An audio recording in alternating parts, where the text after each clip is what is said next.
यासाठी काँग्रेसने पत्र लिहिलेलं आहे की जवळपास 15 दिवस जे आहे ते दुरुस्ती करण्यासाठी वाढ करून मागणी केली आहे. हे मान्य आहे आपल्याला की मतदार यादीमध्ये कुठलाही घोळ असता कामा नये. शेवटी हा व्यवस्थेचा दोष आहे. कुठल्या एका पक्षाच्या फेवरमध्ये नाही आहे, कुठे एका पक्षाच्या विरोधात नाही आहे. ही प्रक्रिया जलद राबून मतदार यादीमध्ये पारदर्शकता आणि मतदार यादीमध्ये जे काही थोडंफार प्रमाणामध्ये दुबार नाव आहे ते कमी झाले पाहिजे. आता आधार इंटिग्रेटेशन केल्यामुळे त्यात मोठ्या प्रमाणामध्ये चेंजेस झालेले आहे आणि जे काही राहिलेलं ते देखील लवकरात लवकर झालं पाहिजे.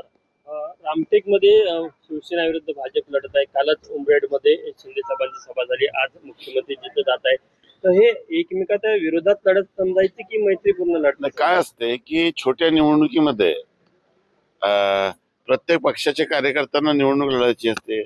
एक तर वेगवेगळ्या आरक्षणामुळे, महिला आरक्षणामुळे खूप मोठ्या प्रमाणामध्ये कार्यकर्त्यांना संधी मिळत नाही.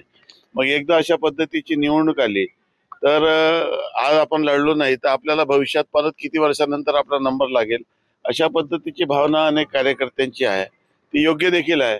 त्यामुळे आम्ही ती समजून घेतली आणि उलट अनेक ठिकाणी युती केल्यामुळे समजा 20 जागा असेल नगर परिषदेच्या तर 10 भाजपच्या आणि 10 शिवसेनेच्या जर असं युती झाली तर जे 20-20 उमेदवार आमच्याकडे आहेत ते रेडीमेड काँग्रेसला मिळाले असते.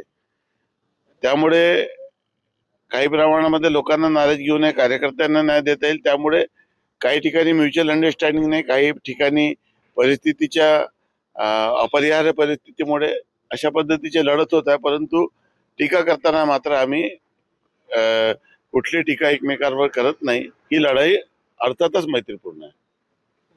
हिंदी में